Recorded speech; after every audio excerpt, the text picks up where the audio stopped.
you know, there was one time I got this role and the girl was she was actually just like Elaine White, who I just played in 688. Oh my gosh, is there a theme here? She was just like her, very prissy, like the popular, rich, everything, right? Prep school. But I was being asked to play her in a certain way. Yeah. Verbatim. I want you to go like that. Oh no. Verbatim. Lisa, like, make sure you bring a little yes. So I will say that is the most just annoying and frustrating part. And honestly cringy, because it's just such a stereotype of a stereotype. Like it's not even the original stereotype. It's a stereotype of a stereotype. Yeah, it's like this person. There's actually a real person who is asking if I want like this, but it's a stereotype of that. Yes, like, because who does that?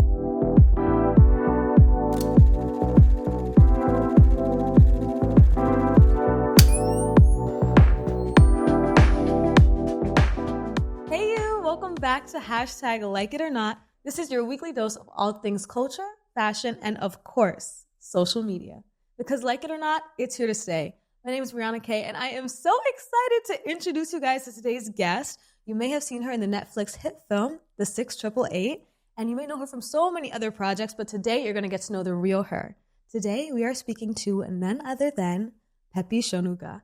Welcome to the show, my Niger queen. I'm so happy to be here with you. I'm so happy to be here. Thank you for having me. Thank you for coming. Also, I am loving this outfit, girl. The pink. Where's this from? The girls want to know. Michael Costello. Okay. Amazing. I just had to bring the color. I watched your podcast. I was like, she is fabulous. I had to match it. I know, and did. Literally, I was getting ready, and my mom was like, she's Nigerian. Like, I feel like we should bring some color, like a little diaspora representation. We came through. My Caribbean sister, we brought it. Yes, okay? like if you're just listening, you aren't watching, make sure you head over to YouTube or Spotify to check out our great looks. You'll love them. So I am so excited to speak with you. Like, I watched the movie. My mom and I were literally crying watching it, especially towards the end. How did you get involved with the project? Obviously, the 6888 is a huge project for Black women, something amazing and very different for Tyler Perry. So how did you get involved with that? Actually, it's so funny because I had just signed to my new agency, and that was the very first audition. So they called me literally the day. You landed your first audition? No, that was, I just signed with them. I called them. I said, hey, guys, I've decided to go with you guys. And they're like, yay. Called me back like 30 minutes later. Hey, so we just got this script and I actually auditioned for another role and I wasn't right for it, but I met Tyler and he made me a promise. He promised me that I wasn't right for the part I just read for, but that he would put me in the film and he did. So did he create that role for you or did he have you in mind when he was writing, like when he had that role? No, so the script was already done. Okay. But I guess I got invited to meet him. He had like a table read. No one had the jobs yet. He just wanted to meet all the girls. And he just said, he didn't tell me which role. I didn't know it was going to be Elaine. Right. But he just said, hey, I will put you in this film. So I didn't know what it could have been, right? There's so many other characters, but I feel like we got the perfect one. Yeah. Do you feel like you relate to Elaine? Like, is she close to your actual personality? I will say the poise and her poise comes very naturally. Like being Nigerian, like I'm raised to be very polite, very proper. Right. So now that I've lived in the States for so long, like the States has this free spirit vibe to it. And I've definitely adopted that. But the properness is so hard to shake. I mean, you know, you grow up being told like, don't use slang, don't speak properly, sit upright. So her poise is so natural. But I don't weaponize it in the way that she does. So you're not talking down to somebody because, you know, they're trying to have fun. No, exactly. And then, no. Yeah, we don't do that. But that's so amazing. That's such favor. Like, it's so cool that you got to be a part of something that really just celebrated Black women and our involvement in, like, so many unseen aspects of American culture. Like, who would have thought Black women were delivering mail in World War II? I know. I had no idea. No one knew about these amazing women. It just is like a blessing in my career. Like, I mean, you're an actress, being a Black woman. This is a dream project. You grew up seeing so many like war films and they don't look anything like us. No, we're never a part of those narratives. Never a part of that. It's a dream, right? Yeah. And it's so uplifting and it's such an important part of history. So how exactly did it work for your process of actually being a part of the film? Obviously, you got to meet Tyler. Was that in LA? Was that in Atlanta? Like, talk us through that. That was in LA. It was unlike anything I'd ever experienced. Were you nervous? I was very nervous. Oh my gosh. I'm being prepped in the car by my mom, my fiance. They're like, okay, this is what you gotta do. Just calm down, breathe. You got this. And the whole time I'm just saying to myself, I'm just happy to be here because I didn't know if I would get anything, right? Because I was told before, Tyler doesn't think you're right for this part, but he wants to meet you. Right. So I was just kind of like, it's just an opportunity. And when I went to the table read and I saw all the beautiful ladies there, I was choking up because I wanted it so bad. No. I wanted it to be part of it so bad. But I kept repeating to myself, I'm just happy to be here. Right. No and what God has for you is for you. Absolutely.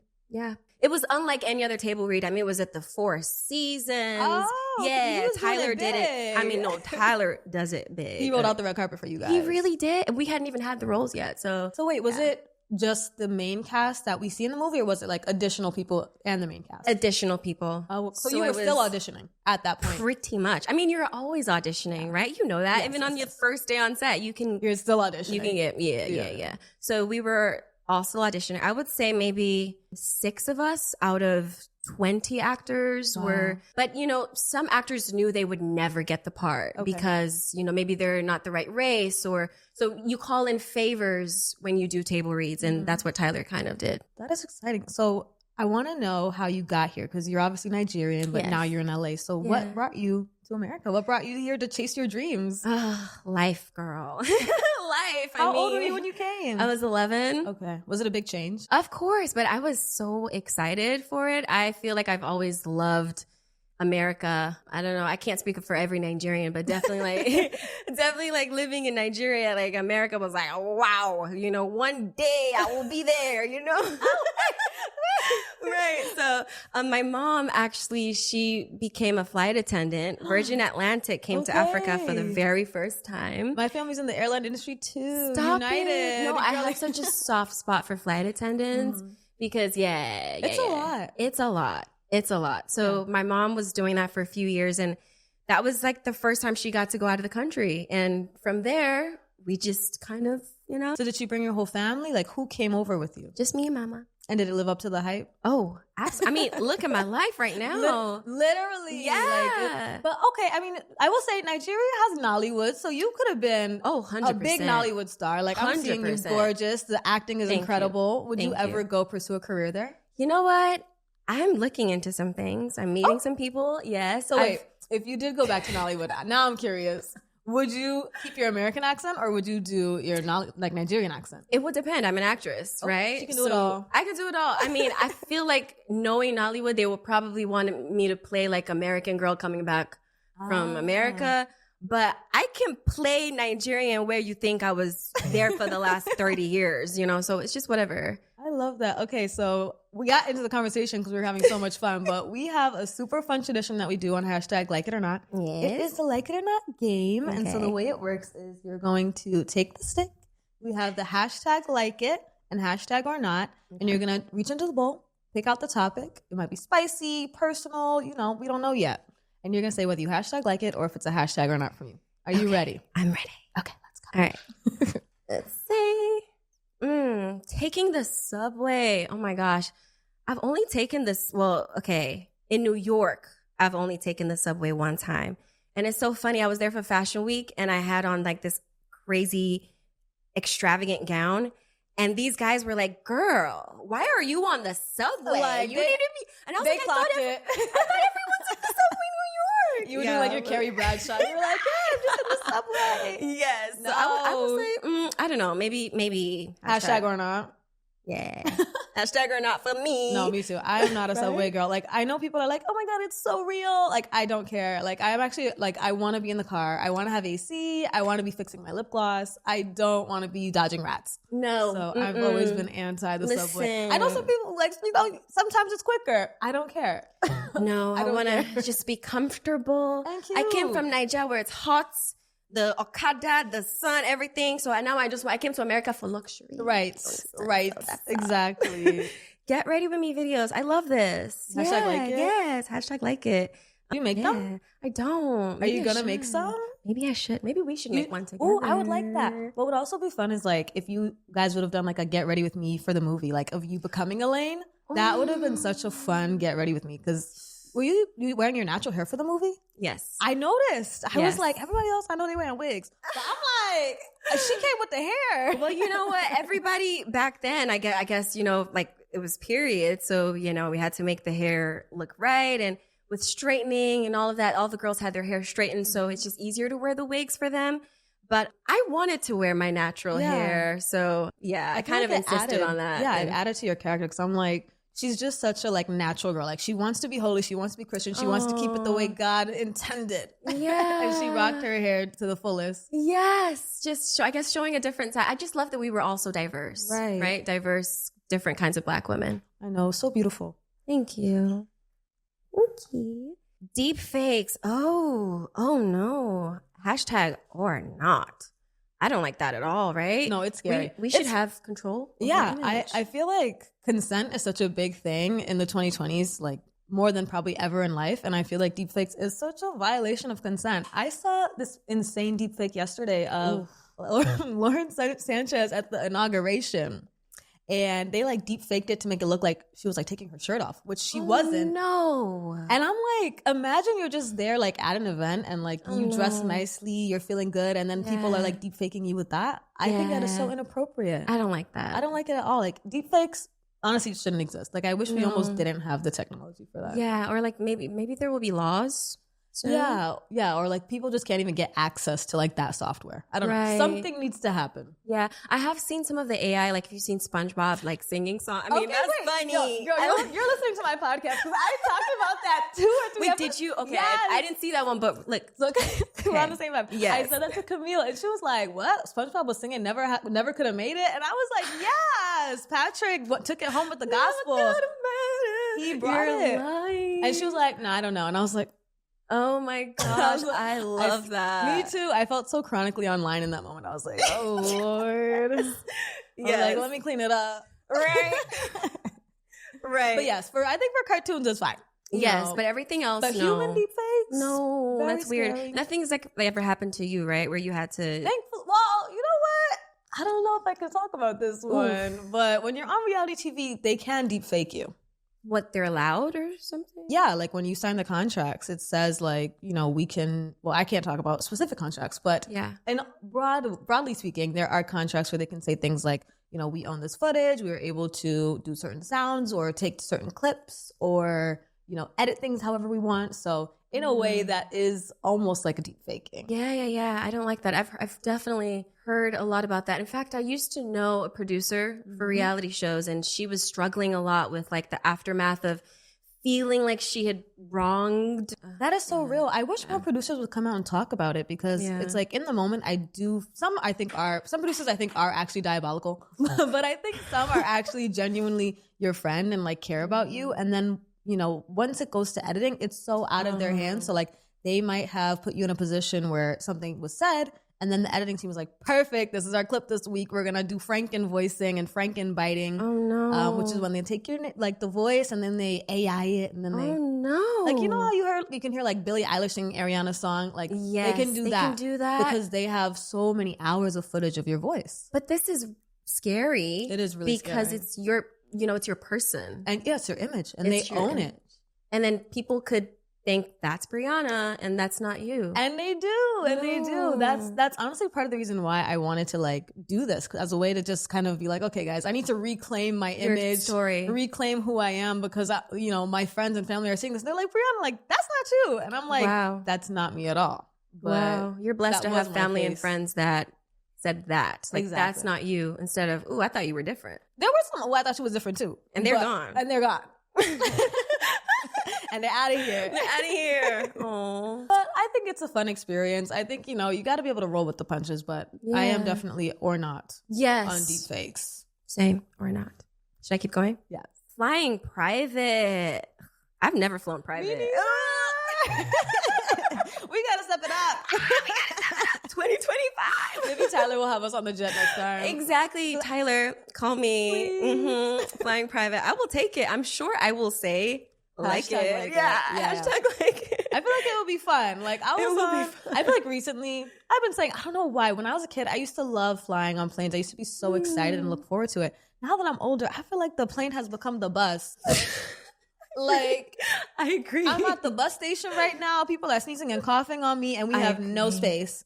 I'm like, I agree. Pre-COVID, I feel like there was less sneezing and coughing. Yes, no, seriously. And I've been so blessed to have traveled to so many places for work. Yeah. And every time they fly you out, they have to fly you out business, just contractual stuff. There's a certain standard of travel you have to have. Mm-hmm. When I tell you it has spoiled me that when I travel on my own, I'm like, why? But I'm not willing to spend to do the thing, So I get it, girl. I was in the flight literally 2 days ago and I was like, Lord, I need to get a private jet sponsorship. Oh my gosh. This is too much. Sponsor us, okay? Please. Yes. We're here. We'll talk about you. We'll post pictures, everything. Want to do another one? Let me switch it up like that. Okay, it's this one. The Shade Room. Ooh. This is juicy. Okay, well, let me start with, I obviously know what the Shade Room is. But can you explain it for the people who don't? Okay, the Shade Room, it's literally in the name. It's like TMZ, but for us, and on Instagram, and it gets so much engagement. I mean, it's great. I think it's I'm in the middle of hashtag like it and hashtag or not, because I think when you're posted on the Shade Room and it's positive, amazing. Post me, post me, okay? But when it's negative, it's they're tearing you to bits. Yeah, they're tearing you to bits. So I'm halfway. Yeah, the Shade Room is honestly, I remember when it first came out, and I was obsessed with the Shade Room. I don't know if you remember, 2017. I don't remember its conception. No, or maybe it was a little before that. But I remember I was always on it. Then I was like, okay, I'm grown now. I need to pivot a little bit from the gossip and the drama.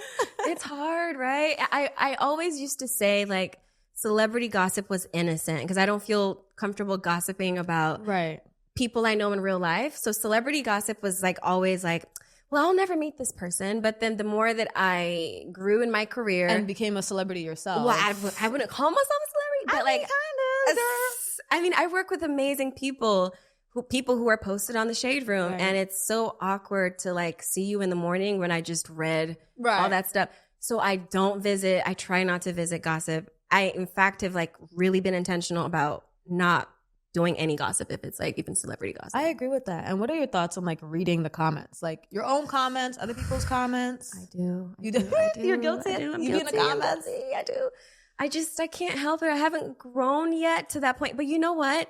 I also don't get a lot of hate. Okay. I don't get any hate. Yeah. Right? Why would you? You're so cute. Well, it's still gonna come, eventually. Haters gonna hate. Yeah, I don't get hate, so that's why I like the comments. I know it's a safe space, right? So I imagine, the longer I grow and the bigger I get, the haters will always come. Right. And I will have to start implementing certain practices. And that's how you'll know you've made it. You're like, oh my God, I got haters. Exactly. Oh, they used to say, I remember when I was growing up, they used to be like, oh, haters make me famous. That was the saying of the 2010s. No, yeah. If you don't have haters, you ain't popping or whatever. Seriously. You ain't lit for real. You ain't lit for real. Because nobody cares, right? Yeah. Right. I never thought about it like that. Next time I get a hate mail, I'll be like, wow, I must be popping. Yes. That's literally, yes. We have to switch our brains to think that. Yeah. Okay. I like this game. Yeah, I'm glad you do. Bunda. I don't know what this is. Well, okay, so maybe that's a Africans in London thing. You don't know what bunda is? What's bunda? What is that? That's no, you don't know either, Mom. It's booty, but booty, but a nice bunda, a bubble butt, bubble butt, juicy booty. You know, I like the that. Bunda. I like that. Do you got the bunda? I got the bunda. Okay, so Perry, it's the peach. I like that. Okay, and I've learned something new today. Okay, I can't believe I'm quizzing you on Afro. Wait, is that really? Yes. Okay. That is I don't know if it's specifically an Africans in London thing, but I think it's an African thing. It's also a Haitian thing, apparently. Really? Yeah. Is it new slang or is it? I don't think it's that new. I've never heard this. My cousin, she's gonna get in trouble. She keeps me up on game. Right, she tell you about the bunda. Okay, tell me about the bunda. Ask her about it, but don't even be like, oh, just slide it in the conversation and see what she says. Oh, ooh, it's a nice bunda. And see what she says. If she know what you're talking about or not. I'm gonna let you know. I will text you. Please. Okay, this one I love. Hashtag love it or like it Yes, Taylor Swift. You're a Swiftie? I love Taylor Swift. What's your favorite song by her? Oh my gosh. I mean, like, I think the old songs, Love Story, Baby, yeah, just say yes. I love that. All the songs. And then I also love, I don't know what album it is with like, shake it on, shake it on. 19 something, 87? Something. That whole Taylor Swift. Oh, girl, you be singing. You can sing. For work. But I love Taylor Swift. I think she's so talented. I listen to like voice notes when she's creating her own music. Mm-hmm. I think she's a real talent. So I love that. What do you do you like Taylor Swift? I like Taylor Swift. Yeah. I love musical artists in general. I think it's such a hard industry to not only get into, but to have lasting power. Yeah. And also to just have a community that really rides for you. Like through it all, because she's gone through so many different eras. Yeah. And so to have your community back you for literally over 10, 15 years is huge. But also, I love her being such a go-getter and her ambition. Like, I love when women are unabashedly ambitious. Absolutely. And going after their goals. Because I feel like a lot of times we have to, like, disguise it. And Absolutely. be like, oh, like, I'm just happy to be here. Which, yes, we are. Yeah. But also, like, we deserve to be here. Yeah. So I love that she owns her space and she never takes for granted that she has the opportunity. Like, you're going to know Taylor Swift is in the building. Absolutely. Yeah. And she stands up for herself. She's incredible. Yeah. But I did love that 1989 album too. That was so cute. It's amazing. I don't know if I'm a Swiftie because I've not been to like a concert. I can't like name everything, but definitely a huge fan. Yeah. For sure. Love at First Sight. Maybe you might know something about this. Ooh. Maybe Love at First Sight. You know what? I have to say, I do #like it, but I don't know if I believe in love at first sight. What do you believe? I believe that love is an intentional thing and that love takes like choices every day to choose the person. Mm-hmm. And I think that, you know, yes, if you meet someone and you lock eyes and then it just happens to last forever, I think it was always going to last forever and you just liked what you saw.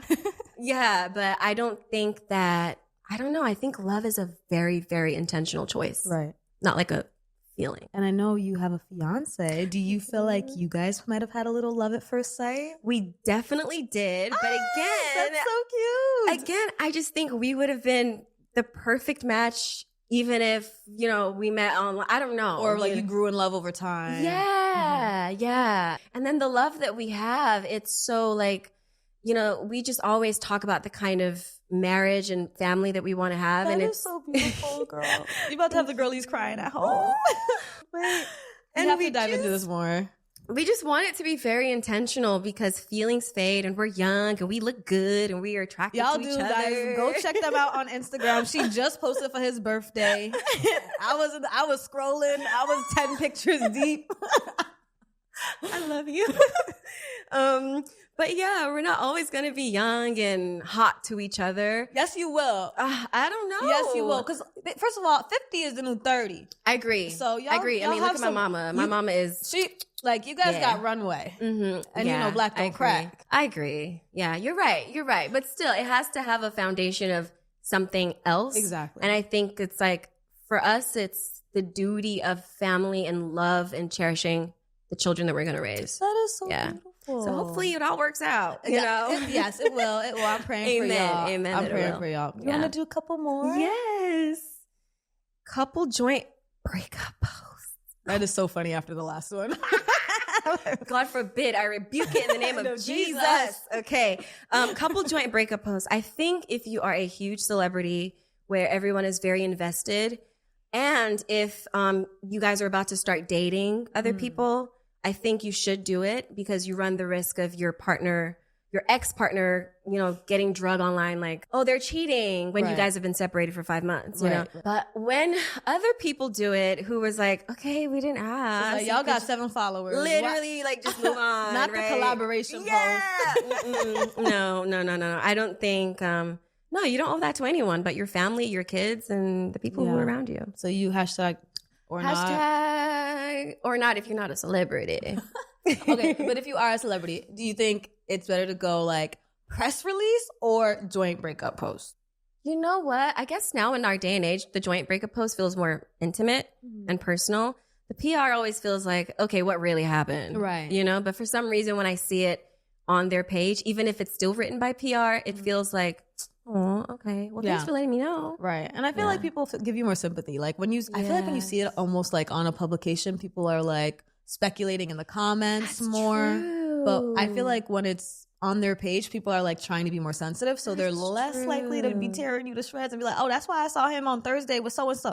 You know, they're not going to do that on your personal page. Yeah, you're so right. I didn't even think about that. You're right. You give people the chance to be in on the grief a little bit. Exactly. Wow. I never thought about it like that, but period. Dom Perignon champagne. You know what? I'm not a big drinker, but when I do drink, I'm not particular at all. She said, just give me something. Literally, I have literally said that. Give me something, make it this, make it that, and surprise me. I love doing that. I feel like that's such a major hack for like going to get a drink. If you're at a place where it's like a nice bar, just go to the bartender and be like, hey, I want something like kind of fizzy and with like a little sweet, with like a little raspberry. And they'll make you a custom drink. Absolutely. And then you become friends with the bartender. Yeah. I mean, like I have a headache, please make it this way. And then literally through the night, they will take care of you. They'll say, here's another one. Exactly. And it's like, I'm paying $25 anyways. You know, I might as well get the custom drink. Exactly. Surprise me. So I will say hashtag like it because it sounds very fancy and I'm sure it is, but I'm so unparticular that I don't know what anything tastes like, y'all. That is so cute. I love that. Well, you know what? Let's cheers to that. Cheers to that. Cheers. Thank you so much for coming. Thank you for having me. This is really good. It is. We used to do champagne, but we've been doing a little sparkling water recently. And I actually kind of feel like this might be the move. Professional. I like it. Give it a snatch. Right. Have fun, but not too much fun. Right. We gotta answer these questions. Right. They're very serious. So let me put this down. No, but they're not that serious. It's okay. Bring it on. I'm ready for you. I do want to talk more because I feel like there's so many women at home who are like, they're looking for love. They're trying to figure out how to kind of reconcile like self-love with like wanting to have a partner. So how did you do that? Well, I think, for starters, I always knew I would like get married and find my person. There are a few things in my life I just always knew. Like I knew that when I became an actress, I would be successful, even if it took me forever. Same way that I knew God would provide the man who was meant to, you know. And my mom always used to say, this because me and my father, we didn't grow up having such a close relationship.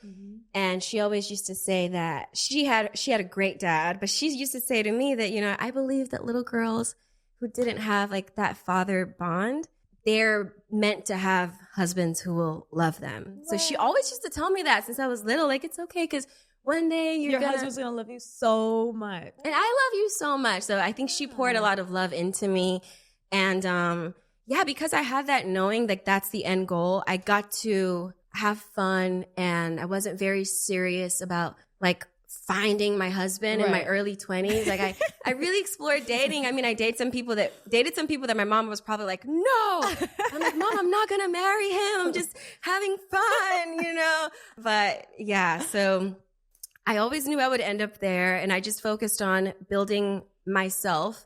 And this is kind of deep, but because I didn't have like a very strong father figure, I was a little insecure about, you know, I felt like girls who were raised with their dads probably knew so much more than I knew or had to offer. So I did a lot of work to like find out how to be a good partner, a good wife, and a good mother. And what was some of the ways that you took on that study? Therapy. Right. A lot of reading books. Any book suggestions for the girlies? I don't know if I want to share because I'm going to put myself on the blast, right? But I really took it like a job. I said, I want each part of my life. I'm very intentional with everything that I do, even with friendship. This is to segue now, but I have an incredible mom who is like never shown any inkling of jealousy. I mean, I just met your mom. She's exactly the same. I can tell. I know. That's why you're so amazing. No, girl, you too. Like, I love that when you can just lavish such praise on your mom because it's like... Because they're amazing. A lot of times, first of all, moms do so much. And I think it makes me heartbroken when I see people don't have that relationship because I know how much it like carries into their actual friendships. Or even having a mom who encourages like, oh, they're jealous of you. Or that like, those are such negative cycles that it's sad that are being imparted into young women because it's not... It doesn't have to be that way. Absolutely. It doesn't have to be that way. And you teach your daughters how to move in the world with other women. you know, so my mom really like set an amazing example. She's never had an inkling of jealousy or hate. And I say this because I have seen it with mothers and daughters sometimes. And then, you know, they raise daughters who are very competitive with other women. Yeah. So because my mom was so amazing, I just had a lot of time to just pour love into myself and my career. And I think I just attracted an amazing man when I was ready, maybe. That's so beautiful. So what was it about him that stuck out to you? This is a very trivial, silly thing, but on our first date, he was telling me about all the lives that he's had. He's been like a camp counselor. He's been a lifeguard. But in all these little things that he's done, I just saw a leader. Mm-hmm. And I just kept saying like, ooh, he's going to be a good daddy to my kids. Exactly. You know? I was thinking the same thing. I'm like, apparently he likes to mentor, be with the kids. Absolutely. Yeah. Absolutely. And I'm the same way, but obviously I only know being a girl. So, you know, it's nice that he's definitely a man's man. So it's nice to know that when we have boys, hopefully, you know, they will have him to look up to. That is so beautiful. Yeah. Wow. And so you put the time in, you put the work in, you have an amazing mom. Obviously, she's been such a big part of your career. Do you have siblings, other family here that are kind of helping you, encouraging you? No, for the longest time, it was just my mom and I. Mm-hmm. And obviously now we've built a beautiful community. But no, it really just has always been my mom and I. And now it's Zach too. And they're my tribe and my community. And I have a huge extended family, but being in the States was definitely isolating because, I mean, my family is in the UK, Nigeria. And you don't know Bunda and your family's in the UK? I don't, girl. I don't. I'm going to spank some booties in a minute. Spank some Bunda. Yes, I will. Spank some Bunda. But yeah. I like that. Okay, so I want to know more about what's next for you. Like, what do you see yourself doing? Or do you have anything up next, like lined up? I'm working on my own thing right now. What is it? I can't say. Okay, can you give us a little teaser? What to look out for? I mean, it's going to be, if it's done the way that I want it to be done, you guys will see it. Nothing to look out for. It'll be right there in your face. She's like, it's here. It would be right there. But I started working on it during the strike. Just a way to, you know, like kind of what you've created here. Like, this is so beautiful. Like you said, you had to reclaim your power and your story. I think the strike really made me feel like I had no control. Because like I told you since I was little, I knew if I work hard, I'm going to succeed. Yeah. And the strike was the first time. COVID was actually the first time. The strike was the second time when I thought, oh, like anything can happen and I don't, like everything just stops. Yeah. It's my life, my career is in other people's hands. So I think... yeah, that made me want to... What made you want to do that? Like you said, create your own story. And yeah, you know what's so funny? So when I was a kid actress too. Like I would be going to auditions, and I remember sometime around like 12 or 13, I started taking auditions really hard. Like if I felt like I saw the casting directors like face drop a little bit, I would be like, oh my God, no, they hate me. And I would just totally tank after that. And I would spiral so bad after the auditions. And my mom, having seen me spiral at like now probably 10 auditions, said, you know what, Brianna, we're going to pivot. You love to write. You love to be a creator. That was like the first passion you ever had. You're going to write and you're going to create stories for people who look like you. And if you want, you can put yourself in those stories. And so a lot like you, I also had an incredible mother who just put so much time and effort into building up my autonomy as an individual to know that I don't just have to wait around for somebody to hand me something. But I can not only create something that makes something for myself, but I can give other people opportunities by the beautiful and crazy and awesome things that I want to try to do. Yeah. So. And you're doing it. I mean, when I got the request to do this, I was so honored because I truly believe this is going to be very, very successful. It already is. And I'm just happy, like I can say I'm one of your first few guests. Yes, girl. Yes, I know. When you said yes, I was like, ah! Literally, I screamed out because we were like watching the movie around the time when I asked you, and I was like, "Mom, she said yes."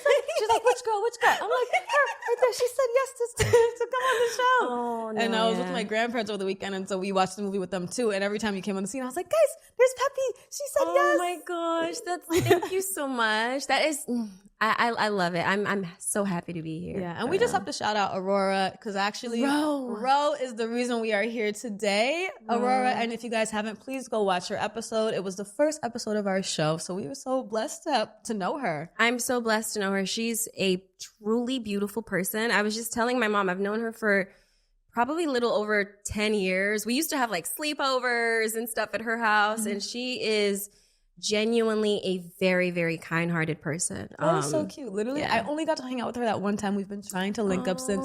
And I was like, can we make it a trio? No, please. I was on the car today and I was like, I miss her.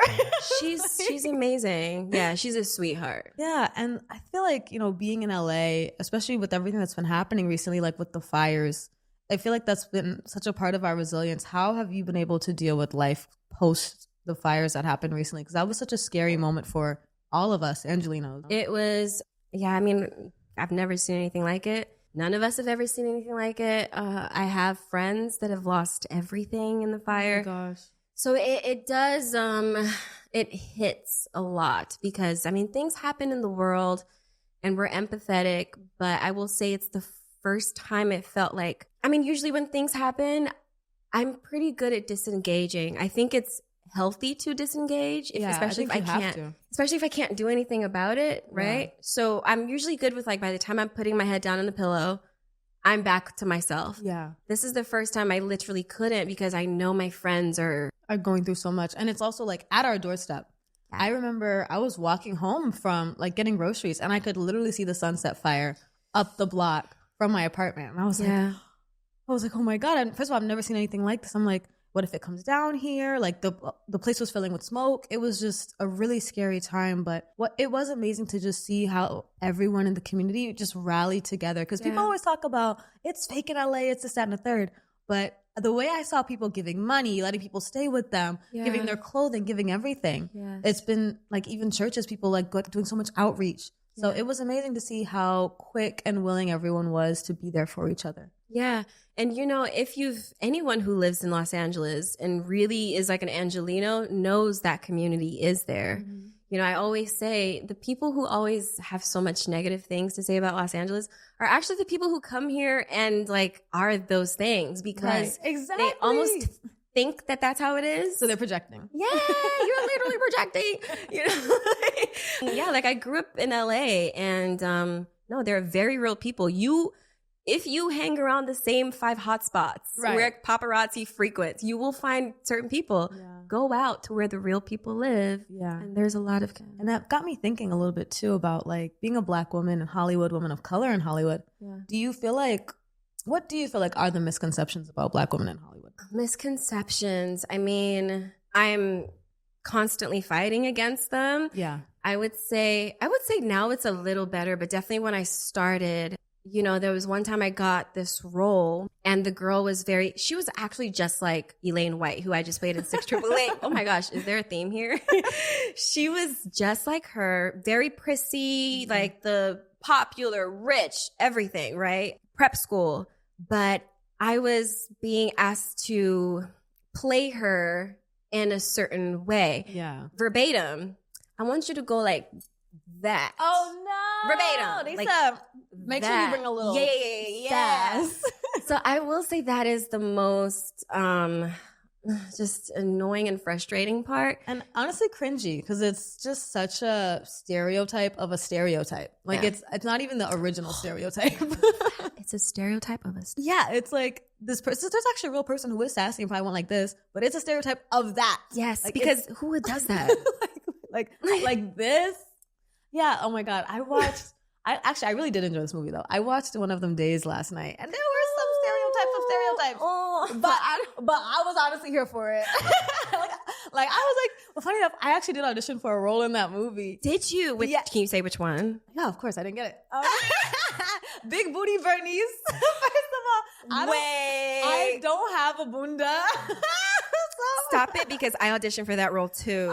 Yes, but when I was doing it, the thing is, they gave it to every Black girl. They gave it to every Black girl, and I was like, I'm always in between because I'm like, I know I'm not gonna get this. I know I'm not. I know there's a girl out there who will kill this. Who is that? But I'm not. I can't turn this down because I want it. So I always. I wanted to be with Kiki. I wanted to be with SZA and Issa Charles King. Like That is a dream project. It's like the 2025 Friday. Literally. And you knew from the page they would be that. I didn't need to see it be a hit to know it would be a hit, right? Exactly. How have you found this though, like the self-taping? Because before, when we were auditioning, I could audition for everything. Yeah. Like I loved to audition. I felt adrenaline, right? Okay. You know? In fact, I used to hate self-tapes because I was like, no, they're not going to get to see your energy. Me. Yeah. They're not going to get to see my energy. And they're just going to think I'm the character and the character is so this. And, you know, so now with self-tapes, I find that I turn down a lot more just because I don't have the energy to do it when I know I'm not going to get it. And I know that's the number one rule not to do. Don't count yourself out, right? Let them tell you you're not right for the part. But it's hard because I'm doing this and I know I'm not going to get it. And I'm either wasting money. Right. Or I'm reading a whole script and I could be having to for my family. Yeah. Have you found that? I am kind of anti self-tape. I don't like it. I hate it, honestly. Like, I also am the same person. I have gotten things just because I've been in the room with people. And obviously, like, feeling your energy and knowing who you are as a person makes such a big difference, because if they're just seeing you as a character and maybe you weren't the best person for that character, you're not going to get a second look. But if your energy speaks for you when you walk into that room, then you might actually get the chance to grow into that character. But also, like, when I think about the self-tape situation right now, it's kind of crazy because, like, I remember I was on a family cruise and they were like, girl, you got to do the self-tape today for a new show. And I'm like, okay, shoot. I'm trying to figure out where I'm going to set up my iPhone on the wall. And I'm shooting in the corner of the room. And then meanwhile, so I sent it in and my manager comes back to me. She goes, it wasn't your best. And I was like, okay, like, well, you know, what could I do better? She's like, oh, I'm gonna screen share it right now and show you somebody else who auditioned for the same part. She showed me this person. This person was in a studio. They had lighting. They had props. They had a full beat. I was on a cruise. So the small little cruise window. I was in literally all I had was a window like this. That was my lighting source. I was in the cabin, and I was, you know, that was a tough day for the kid. I was like, oh no, I don't like my little acting confidence was shook that day. But then I was like, you know what? The right thing for me will come. And I think when you reorient your perspective, especially as an actor or any person who wants to be in a creative field, the pieces and the projects that I love the most are when the casting is just so perfect. Yeah. And if I'm not that person who is just going to be like that perfect fit, then it's not serving the project for me to get it just because I want it. Yes. And so I have recently come to terms with the fact that, like, yeah, it's okay that I didn't get something. Yeah. Because when I do get that thing that's amazing for me and that is iconic and is in my purpose, people are going to be like, oh my God, nobody could have done this better than Brianna. I can't see anybody. Don't do a remake. Yeah, they would have left it alone. Right. So I think that's my take on self-tapes. I don't love it. I think they should bring back in person. I understand why they don't. Yeah. But I don't like this idea that, like, we need to be putting together a fully produced. No, I don't like fully produced. Like, I'm recreating the movie in my room or paying $200, you know, to not get it. Like, just showing up and being yourself. Like, I loved watching those clips of, like, Rachel McAdams or, like, Blake Lively. Stripped down? Yeah, like stripped down, blue backdrop. Yeah, just no like makeup. In the room with them, just crying. And I'm like, this is so real. That is, for me, that is Hollywood. Hollywood was so much of the audition process. Yeah. I mean, every Hollywood movie we've watched, we see the girl waiting in the waiting room. I hope I get it. That is so much of it. It's the magic for me. And meeting new casting directors, just, you know, these people who kind of have a key to your dream. It was so electric. And now I just feel like I'm throwing spaghetti at the wall. It feels like, to me, the influencerification of the audition process. Influencerification. The influencer, like, if you ain't good at setting up a camera and connecting with the camera, like, then you can't really be an actor these days. No, you have to be everything. Oh, like, you're the director, you're the editor, you're the casting producer, you're wardrobe, you're the, like. So by the time I'm taping, I'm getting frustrated. No, for real. Yeah. My reader's getting annoyed. Yeah. Because it's my mom. She wants to go do something else. Shout out to the both of you guys. My mom really held it down during COVID. Child, I was giving her the time. Mom, please act better. No, like, Mom, like, please don't stutter. Like, you're ruining the take. You're ruining my take. I I would give her the script like 5 seconds before too. Like, poor mom. Oh my gosh! Shout out to you guys. You guys are the real MVP. Oh They're my off goodness. to the side over here, just cracking up. Oh wow, yeah. But yeah, I'm excited to see the next phase of casting. Actually, I loved what Issa and Charles did by casting Kiki. Because when I tell you, you saw the movie, right? I saw the movie. I saw it in theaters. Yeah, the first day. I saw it last night. In theaters or is it in out? Theaters? In okay, theaters, okay, yeah. yeah. I feel like I was at a theater where it wasn't a lot of people who look like me. So I feel like some of the jokes were going over their head. But as for me, I was crying. I was spitting. I was like embarrassed. I was like, I'm acting up in this theater right now. You know, that's funny because my theater experience was opposite. So it was so diverse. I went on the day that was like a pre-release, so it hadn't been fully out. So it was so diverse. And when I tell you, the people that don't look like me were laughing so hard, I kept looking back and I whispered to Zach, I was like, I wonder if we're at like one of the producers' family and friends screening because it was so diverse and they were all so engaged, but I don't think so. So I was like, wow, they've really like captured magic in a bottle because you're right. The jokes are for us. But like people are laughing. People were laughing. Like they were laughing. So I guess it depends on what crowd. Well, people, they were laughing too, but there were some like really niche jokes where I was like when the tumbleweave was rolling through, like I was like, but everyone else was just like, okay. But I was like, this is so real. No, yeah, I'm super proud of them, and of course I would love to work with Issa, and you know, me too. I mean, this should cast. I can see us being in like a Clueless, you know, kind of vibe. I want to do that so badly, like 2025 Clueless with me and Pepi. Issa. Do it, Issa. Hit us up. We're available. But yeah, I was very happy to see that, you know, they just pulled it off. It's pretty, yeah. So what would be like a dream project for you? Obviously, I know you want to work with Issa, but let's say you could do anything. Oh my gosh. I mean, I would love to work with like all the big, amazing directors, Martin Scorsese. I know Tarantino, he's not, you know, he says he's about to retire for his 10th movie. That, like, nobody gave you a limit, Quentin. Why? No one said you just had to do 10. Why? Because I want Kill Bill, you know, the follow up. Yeah, because I feel like that would give. Yeah, I 100%. Also love his work. I love his work, and I feel like he's just before it was cool to be like casting diversely. He just did, which lets us know that, you know, he just saw talent and truly believes in that. Truly believes in that. Yeah. So. I would just love him to do that again for the new generation. I know, make some like stuff that we could be in. I love Django. That is, I just recently watched The Hateful Eight. Had me on the edge of my seat the entire time. I was like, oh, what's amazing. That? He's so good. My dream, literally, if I could work with Christopher Nolan, like, I love how he does like non-linear timelines. I love just like the Odyssey. He's doing the Odyssey actually. Did you know? Really? Yes. Is it Denzel? No. That was Gladiator. Okay. But the Odyssey has an insanely stacked cast. It's like Zendaya, Tom Holland, stop it, Anne Hathaway, Charlize Theron, and I'm like Brianna Thorborn. I'll be a little nymph in the back. Same. I'll be a little anything. I'll be a little seashell, a little siren. Odysseus. Here I am.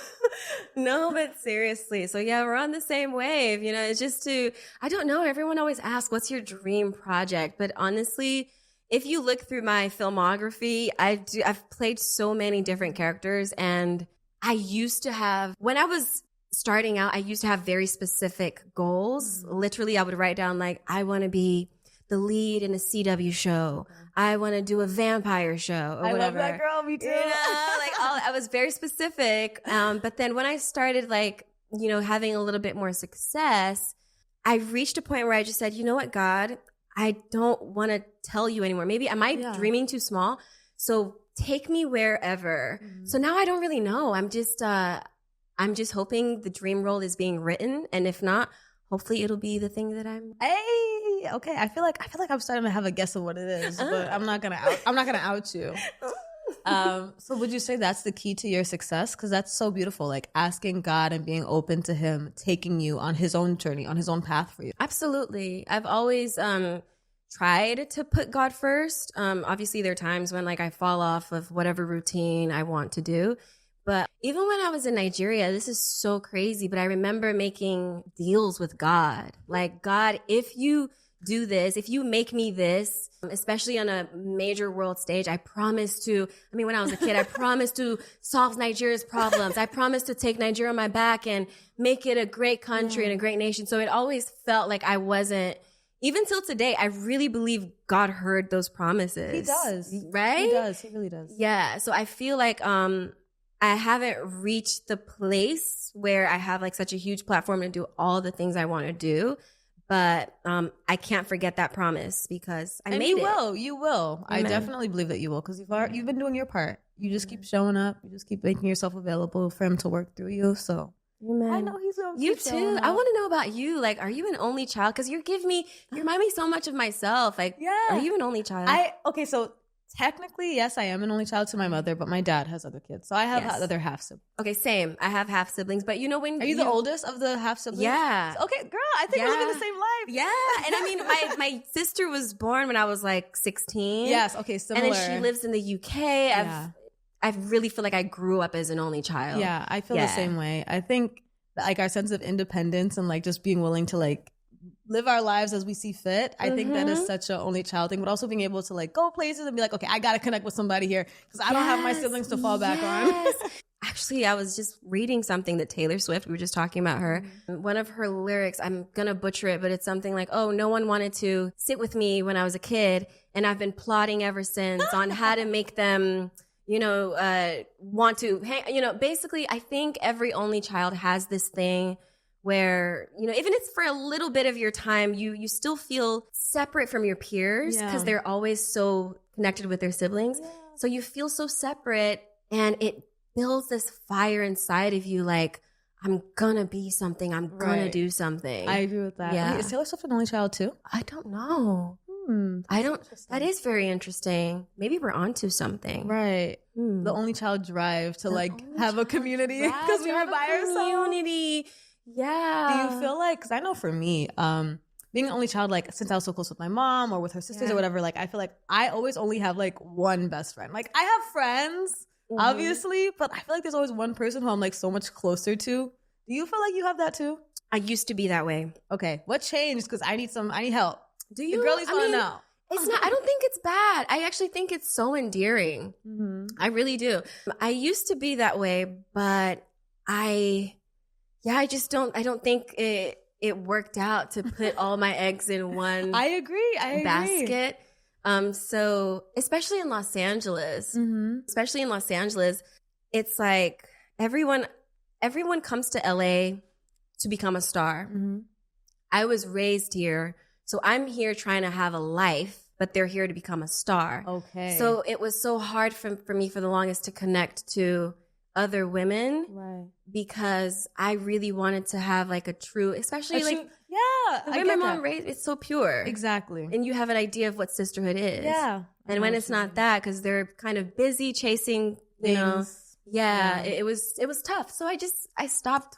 I prayed to God to remove that desire. Girl, why are we living the same life? I had that exact same prayer. Literally, I was like, Lord, please take away my desire to want better for people than they want for themselves. Yeah. All of that. Like, I had literally and God really will take those desires away. Like, you pray God, especially if He knows you're praying in earnest. Yes. It's gone. Because God, help me to release whatever, And another good prayer is, God, change me and bless them. Yes. Yeah. Instead of trying to change everybody, it's like, no, bless them, keep them good, change me. Because am I so triggered by the way that, they're showing up? Yeah. How about you? Have you found it easy to find community with friends here? And so I think I'm so out of the influencer and fame scene. So honestly, my friends all have regular people jobs. Love it. My friends are very my only entertainment friends are you guys who come on this show. Yeah. But it's since I hand selected each of you, it's we get to be besties, and it's I get to pick the right people to be friends with. Yes. So it's been really surprisingly easy for me. I feel like I found the right people pretty quickly,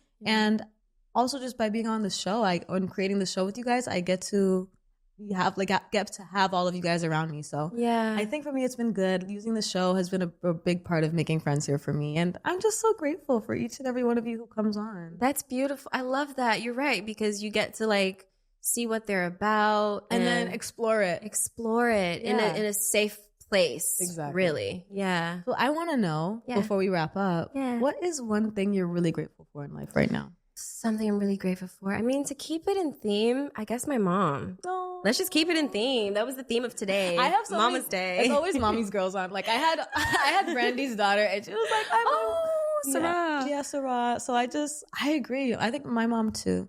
Yeah.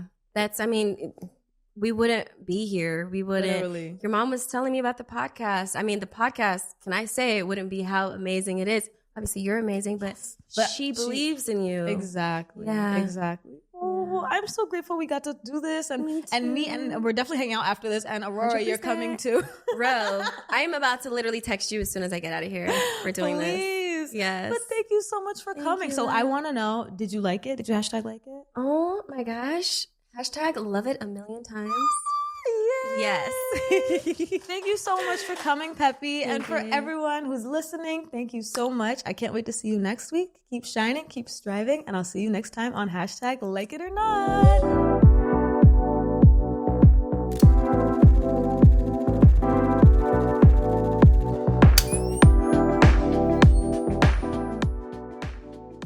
Hey besties, let's take a moment. Did you know that 78% of you watching right now aren't subscribed? I know, it's surprising, but here's why it matters. We pour our heart, energy, and style into creating high quality and inspiring content for you. Content that's all about leveling up, staying inspired, and making your dreams happen. By hitting subscribe and turning on that notification bell, you're not just joining our community. You're helping us grow, innovate, and keep delivering the kind of content that brings value to your day. So if you've been loving the journey so far, take a second to subscribe. It's quick, it's free, and it makes all the difference. Let's keep building something amazing together here on hashtag like it or not.